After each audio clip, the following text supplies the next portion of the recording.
안녕하세요. 여러분들은 태어나서 가장 무섭고 가슴 졸였던 경험이 있으신가요? 높은 곳에 올라갔다던가 무서운 영화를 봤다던가 대부분은 그 정도일 것 같은데 저희 시어머님이랑 저희 부부가 겪은 참 무서운 일을 알려드리려 해요. 지금 생각해도 보통 일이 아닌지라 살떨리네요. 지금부터 그 이야기를 들려드리려 합니다. 남편에게 듣기로 저희 시어머니는 참 평탄치 않은 삶을 살아왔다고 해요. 고향이었던 작은 어촌 마을에서 나고 자라 자연스럽게 배 타는 사람을 만나서 결혼하게 되었다고 했습니다. 그리고 시아버님과의 사이에서 저희 남편과 그 누나인 제 시누이를 낳으셨어요. 하지만 제 남편이 태어나고 얼마 있지 않아 시아버님이 고기를 잡으러 타고 나간 배가 풍랑에 완전히 박살났고 그 이후로 시아버님도 바다에서 돌아오지 못하셨다고 합니다. 하염없이 지아비를 기다리던 시어머님은 이대로 죽을 순 없다며 자기라도 아이들과 함께 살아나가야 한다 생각해서 그때 어려움을 무릅쓰고 큰 도시인 부산으로 오셨다고 합니다. 처음 부산에 오셔서 허름한 국수집을 여셨어요. 젊은 나이에 배운 건 없고 아는 것도 없는 시어머님이 그나마 할 수 있는 거라고는 식당을 여는 것밖에 없었다고 하더군요. 그 뒤로 억척스럽게 국수집을 운영하시면서 자식 혼자 키우는 과부라고 온갖 소문들도 따라다니고 제 남편과 시누이도 동네에서 과부 자식이랑은 놀지 말라며 힘들게 지냈지만 혈혈단신으로 다 이겨내시고 가세를 일으켰다고 해요.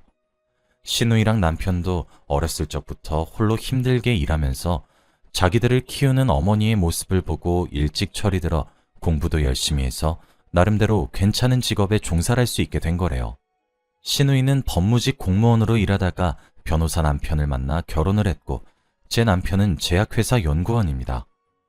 아무튼 사실 처음엔 남편 직업이 좋고 소득이 많으니까 그만큼 결혼 전에 시어머님 입김이 세지 않을까 걱정을 많이 했어요.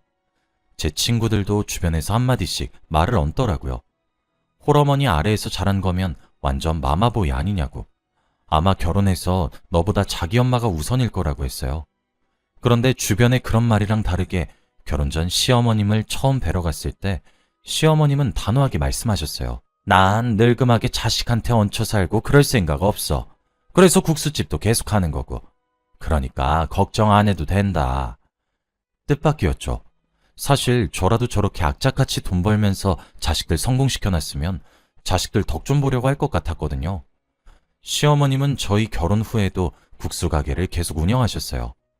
처음 테이블이 3개나 될까 싶은 협소한 곳에서 시작해 점점 소문이 나고 유명해지자 이제는 번화가의 2층짜리 건물로 옮겨 종업원을 많이 거느리는 국수 가게가 되었습니다. 나름대로 아는 사람은 아는 지역 맛집이었어요. 아무튼 남편과 결혼 후에도 말만 번지르르 하셨던 건 아닌지 시어머님은 정말로 남편이 주고 싶어서 매달 붙여드리는 용돈 외에는 특별한 요구나 그 흔한 고부 갈등 같은 것도 없었어요. 시어머님 첫인상이 시장통에서 국수집을 오래 하다 보니 말투도 무뚝뚝하고 인상도 단호하셔서 제 입장에서는 편하게 대하기가 어려웠는데 알고 보니 속은 깊고 따뜻하신 분이셨어요. 요즘에 이런 걸 츤데레라고 하나요? 겉으론 차가운데 속으로는 챙겨주고 생각해주는 거요. 딱 저희 시어머님이 그래요. 하루는 시어머님이 기어코 과일을 깎아주시겠다는 거예요. 제가 하겠다고 한사코 말렸는데도 시어머님은 너는 과일 깎는 게 불안해서 못 지켜보겠다 하시고는 본인이 복숭아를 깎으시는 거예요. 그러다가 TV 보던 남편이 예쁘게 깎여진 첫 조각을 먹으려고 손을 들이미는데 시어머님께서 손을 찰싹 치시고는 얘가? 이건 새아가 거야 말씀하시는 거예요. 그런 뒤에 손수 입에 넣어주시는데 솔직히 조금 놀라기도 하고 감동도 받았어요. 어머님이 대놓고 말씀은 안 하시지만 늘 저를 생각하고 계시구나 알게 된 일이었어요. 제가 너무 앉아만 있는 건 아닌가 해서 일어나서 일감을 찾으려고 부엌을 배회하면 또 시어머니께서는 왜 이렇게 똥 마려운 강아지 마냥 이리 갔다 저리 갔다 해. 할 거 없다 새아가. 앉아서 쉬어. 곱게 자란 남의 딸 일 시키면 사돈댁이 욕해. 하시면서 남편을 불러서 저기 쌓여있는 설거지나 하라고 시키세요. 그럼 남편은 또 군말 없이 가서는 척척 해내죠. 아무튼 시어머니도 아닌 척 하시지만 다정하시고 남편도 이런 집안 분위기에 적응해서 살다 보니 굳은 일이 있으면 그냥 자기가 알아서 하려고 하지 저 안 시키더라고요. 결혼 참 잘했다 싶었습니다. 처음에 걱정하던 친구들도 이제는 부러우니까 그만 얘기하래요. 그렇게 행복한 결혼 생활을 이어오고 있었습니다. 어느 날 남편에게 다급한 전화가 걸려왔어요. 글쎄 시어머님께서 계단에서 구르셔서 무릎이랑 발목을 다치셨대요. 원래도 시어머님이 관절이 좋지 않아서 남편이 걱정하면서 영양제 사다 드리고 있었는데 얘기를 들어보니 좀 많이 다치신 것 같더라고요. 황급히 병원으로 달려가 남편과 함께 의사분의 얘기를 들어보니 입원도 하고 퇴원 후에도 재활치료를 받아야 한다고 하셨습니다. 한동안 국수집 일은 꿈도 못 꾸셨죠. 간병인도 붙여드리고 혹여나 시어머님이 심심해하지 않게 남편이랑 제가 번갈아 가면서 병문안을 가서 얼굴도 비추고 그랬습니다. 사실 시어머님이 다치신 건 정말 슬픈 일이지만 내심 시어머님이 이렇게라도 일을 잠시 쉬게 돼서 다행이라고 생각했어요. 시어머님은 국수집에 대한 열정이 대단해서 명절 당일 같은 경우를 제외하고는 매일을 빠짐없이 일하셨거든요. 제가 어머님 이제 연세도 있으신데 조금 쉬엄쉬엄 하세요 라고 말하면 시어머님께서는 그동안 매일 이것만 해왔는데 이거 안 하면 내가 하루에 뭘 하면서 시간을 보내. 난 할 줄 아는 게 국수 마는 거밖에 없어 하셨어요. 그래서 그런지 시어머님은 입원 중에도 계속 국수 가게 걱정을 하시는 것 같았죠. 자기가 문을 안 열면 매일같이 찾아오시는 단골분들도 식사할 곳이 없어지지 않느냐면서 단골 손님을 생각해서라도 문을 열어야 하는데 라고 하셨죠. 그래서 제가 차라리 매니저를 아예 고용하시는 게 어떻겠냐고 말씀드렸어요. 요즘은 다른 식당들도 전부 이런 식으로 운영한다고. 어차피 어머님이 회복하시면서 문 못 여시는 기간 동안 단골 손님들이 그냥 돌아가시는 것보다 매니저라도 고용하셔서 대신 운영하는 건 어떻겠냐고요. 새로 고용한 매니저 월급만 빼면 수입도 계속 지킬 거니 괜찮을 거라고 설득해봤는데 시어머님도 고민하시다가 승낙하셨어요. 그래서 시어머님이 입원하는 동안에도 국수집은 열 수 있었습니다. 시어머님도 본인이 일하지 못하는 건 조금 아쉽지만 내심 일을 하러 나가지 않아도 매달 통장에 수입이 딱딱 찍히니 싫지 않아 하시는 눈치였죠. 그러다가 퇴원 시기를 앞두고 제게 말씀하시더라고요. 내가 무식해서 그동안 악착같이 돈 벌어야 한다는 생각에 빠져 있었는데 잠시 쉬는 동안 얼마나 편하고 좋았는지. 너무 미련했어. 돈만 벌면 인생 어떻게든 되는 줄 알았는데 막상 이렇게 살다 보니 일만 하다 죽으면 내 인생 무슨 의미가 있나 싶더구나. 그 강인하신 분이 눈가에 눈물도 비치시면서 말씀하시는데 저도 마음이 쓰였어요. 남편으로부터 시어머님이 얼마나 힘들게 살아오셨는지 전부 들었으니까요. 어머니, 앞으로 국수집은 다른 사람한테 맡기고 어머님은 저랑 이것저것 많이 하고 놀러 다니기도 하고 그래요. 라고 웃으면서 말하니 시어머님께서 제 손을 한번 힘줘서 꽉 잡고 고맙다 한마디 하시더군요. 시어머님이랑 정말로 친가족이 된 것 같은 기분도 들었어요. 그리고 재활 때문에 아픈 관절로 병원에 자주 왔다 갔다 하셔야 하는 시어머니를 생각해 남편과 상의 끝에 시어머님과 합가하기로 했습니다. 시어머님이 처음에 저희 생각을 듣고는 합가라니 무슨 소리냐며 자기는 분명 니들 결혼할 때 얹혀 살 맘 없다고 말했다 하시더라고요. 그래서 제가 괜찮다고 어차피 남편이랑 저도 나이 드신 어머님 혼자 지내게 하는 거 계속 신경 쓰였다고 지금은 관절도 안 좋으신데 혹시라도 무슨 일 생기면 저희가 죄책감 들 것 같다고 말씀드렸더니 시어머니도 결국 두 손 두 발 다 드셨습니다. 그렇게 저희 부부와 시어머님은 살림을 합치게 되었어요. 아무래도 시어머님과 한 집에 같이 살게 되는 거라 혹시나 책 잡힐 일 있을까 집안일에 더 신경 썼지만 시어머님은 거의 간섭하지 않으셨죠. 오히려 자기 기준에 충족되지 않으면 별말 없이 본인이 도맡아서 하는 편이었죠. 이런 모습을 보고 있자니 남편이 시어머님을 쏙 빼닮았구나 싶었습니다. 병원에서 하는 재활치료가 끝나고 시어머님이 집에 계시는 시간이 늘어나자 따로 말씀은 없으셨지만 심심해하시는 게 보이더라고요. 시어머님 모셔놓고 계속 TV만 보게 하는 것도 아니다 싶어서 시어머님께 수영센터 강습을 끊어드렸어요. 전에 퇴원할 때 의사분께서도 관절에는 수영이 좋다고 말씀하시던 게 기억이 나기도 했고 수영하시는 분들 중에는 시어머님 나이대인 사람들도 많으니 친구분들도 사귈 겸 어머니가 다시 활길 찾으셨으면 했거든요.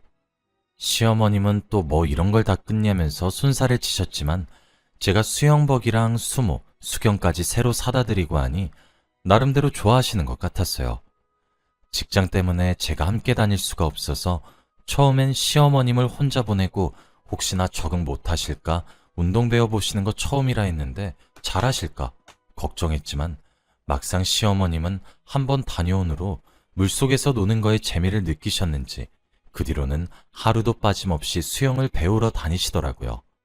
같이 강습받으시는 분들 중에 몇몇 분과 친해지기도 하신 건지 수영하고 함께 식사하고 올 거니 늦을 거라고 연락을 넣으시는 일도 잦아졌습니다. 어머니가 이제야 나름대로 인생을 즐기시며 사시는 것 같아 제가 다 기뻤죠. 언젠가부터는 시어머님이 방에서 화기애애한 목소리로 누군가랑 오랫동안 통화하시는 거예요. 아무리 친한 친구여도 저렇게 밝은 목소리는 분명 이성이다. 촉이 왔어요. 혹시 시어머님께 남자라도 생긴 건가 싶었죠.